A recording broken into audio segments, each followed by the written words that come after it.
Hi friends, ಎಲ್ಲರೂ ಹೇಗಿದ್ದೀರಾ? Nagaveni cooking ಚಾನಲ್ಗೆ ಸ್ವಾಗತ. ಫ್ರೆಂಡ್ಸ್, ಇವತ್ತು ನಾನು ಡ್ರೈ ಗೋಬಿ ಮಂಚೂರಿಯನ್ ಯಾವ ರೀತಿ ಮಾಡೋದು ಅಂತ ತೋರಿಸ್ಕೊಡ್ತಾ ಇದ್ದೀನಿ.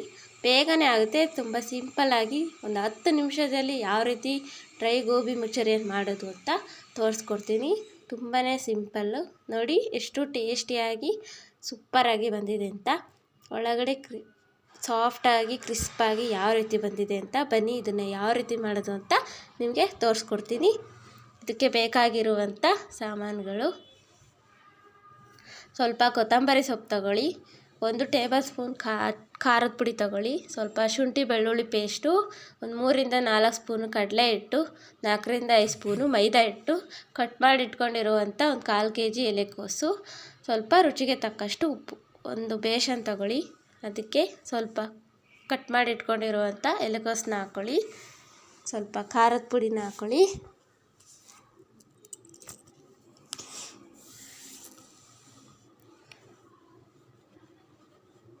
ಸ್ವಲ್ಪ ಶುಂಠಿ ಬೆಳ್ಳುಳ್ಳಿ ಪೇಸ್ಟು, ಸ್ವಲ್ಪ ಕೊತ್ತಂಬರಿ ಸೊಪ್ಪನ್ನು ಹಾಕ್ಕೊಳ್ಳಿ.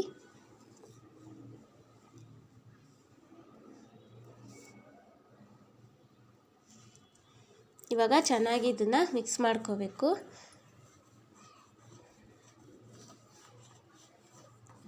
ಈಗ ಇದಕ್ಕೆ 4ರಿಂದ 5 ಸ್ಪೂನಷ್ಟು ಮೈದಾ ಹಿಟ್ಟನ್ನು ಹಾಕ್ಕೊಳ್ಳಿ.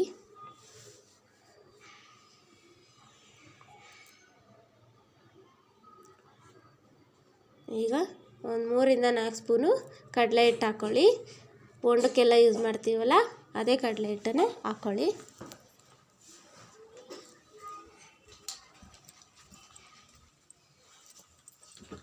ರುಚಿಗೆ ತಕ್ಕಷ್ಟು ಉಪ್ಪನ್ನು ಹಾಕ್ಕೊಳ್ಳಿ.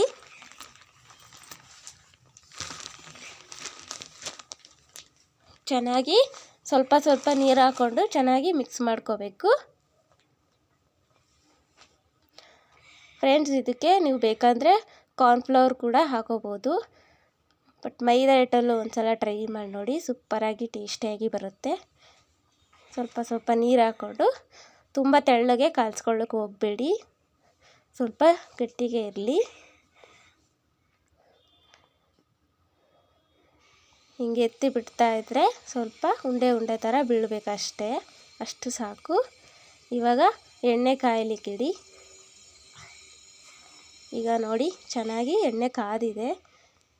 ಮೀಡಿಯಮ್ ಫ್ಲೇಮ್ನ ಇಟ್ಕೊಂಡು ನಿಮಗೆ ಸಣ್ಣ ಸಣ್ಣದಾಗಿ ಸ್ವಲ್ಪ ಸ್ವಲ್ಪ ಹಾಕ್ಕೊಳ್ಳಿ.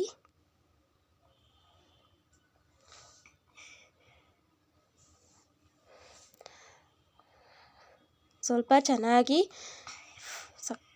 ಫ್ರೈ ಮಾಡ್ಕೋಬೇಕು. ಬೇಗನೆ ತೆಗೆದ್ರೆ ಎಲೆಕೋಸು ಚೆನ್ನಾಗಿ ಟೇಸ್ಟ್ ಬರಲ್ಲ. ಚೆನ್ನಾಗಿ ಬ್ರೌನ್ ಕಲರ್ ಬರೋವರೆಗೂ ಚೆನ್ನಾಗಿ ಫ್ರೈ ಮಾಡ್ಕೊಳ್ಳಿ.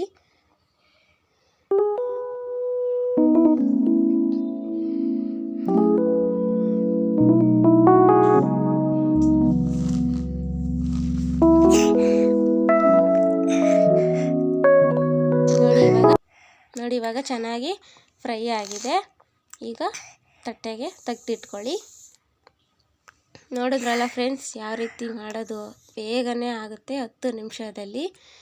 ನೋಡಿ ಎಷ್ಟು ಸೂಪರಾಗಿ ಟೇಸ್ಟಿಯಾಗಿ ಡ್ರೈ ಗೋಬಿ ಮಂಚೂರಿಯನ್ ರೆಡಿ ಆಯಿತು. ಫ್ರೆಂಡ್ಸ್, ಯಾವ ರೀತಿ ಬಂತು ಅಂತ ಕಮೆಂಟ್ ಮಾಡಿ ತಿಳಿಸಿ. Thank you.